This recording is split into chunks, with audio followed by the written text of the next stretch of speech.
বাংলাদেশের greatest cricketer হচ্ছে সাকিবুল হাসান। ফের আলোচনায় সাকিব আল হাসান। অবশ্য এই লোকটা তো আলোচনায় থাকতেই পছন্দ করেন। সাকিবকে কেন্দ্র করে তাকে নিয়ে আলোচনা করেই বাংলাদেশের ক্রিকেটের টিআরপি, ব্র্যান্ড ভ্যালু, বাণিজ্য অন্য উচ্চতায় পৌঁছেছে। তবে এবারের আলোচনা খানিকটা ভিন্ন।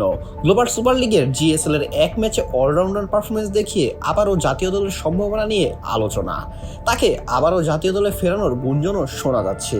এবার সেই গুঞ্জনের পালে হাওয়া দিলেন বাংলাদেশ ক্রিকেট বোর্ডের পরিচালক ইফতেখার রহমান মিঠু। ওয়ালটন এখন দেশের সীমানা পেরিয়ে পৌঁছে গিয়েছে 50টিরও বেশি দেশে। ওয়ালটন, ঘরে ঘরে বিশ্বজুড়ে। মিরপুর ন্যাশনাল ক্রিকেট স্টেডিয়ামে গণমাধ্যমের মুখোমুখি হলে মিঠু বলেন, বাংলাদেশের সর্বকালের সেরা ক্রিকেটার সাকিব আল হাসান, এখানে কোনো সেকেন্ড চয়েস নেই। তার জন্য বাংলাদেশের ক্রিকেটের দরজা সবসময় খোলা। এটা নির্বাচক প্যানেল এবং টিম ম্যানেজমেন্টের উপর ডিপেন্ড করছে এবং তারাও সেটা নিয়ে চিন্তা করছে। ইতিমধ্যেই জিএসএল এর নিজের অভিষেক ম্যাচে দুবাই ক্যাপিটালসের হয়ে ব্যাট হাতে প্রথম ম্যাচেই 37 বলে 58 রানের ম্যাচ ডিসাইডিং ইনিংস খেলেন সাকিব আল হাসান। পরে বোলিং এসেও 13 রান খরচায় 4 উইকেট তুলে নেন। সাথে করেছেন মেডেন ওভার 2 উইকেট। বোঝাই যায় তার পারফরমেন্স কতটা ইম্প্যাক্ট ছিল ম্যাচ জেতার জন্য। তাই তো ম্যাচ জেতার পুরস্কারটাও পেয়েছিলেন প্রথম ম্যাচে। তবে নিজের দ্বিতীয় ম্যাচে হোভার্ড সারিকেন্সের বিপক্ষে ব্যাটে বলে ফ্লপ ছিলেন সাকিব আল হাসান। এদিন ব্যাট হাতে 10 বলে 7 রান করেন তিনি।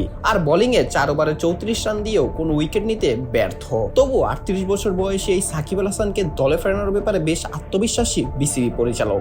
কেনই বা হবেন না? যেখানে বাংলাদেশ দলের একের পর এক ভরাডুবি, সেখানে সাকিব আল হাসান যেন পারফরমেন্স করেই যাচ্ছেন। তাই বিসিবি পরিচালকও বলেছেন, আগে কিভাবে চলেছে জানি না, কিন্তু এখন বর্তমান সভাপতি পুরো দায়িত্ব ক্রিকেট অপারেশনস এবং ক্রিকেট ম্যানেজমেন্ট ও নির্বাচকদের উপর দিয়েছেন।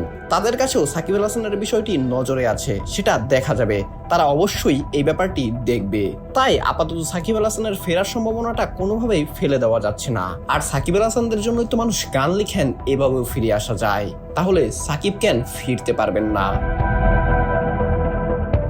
অঙ্কুর গমেজ, বিডি আর্কাইভ স্পোর্টস।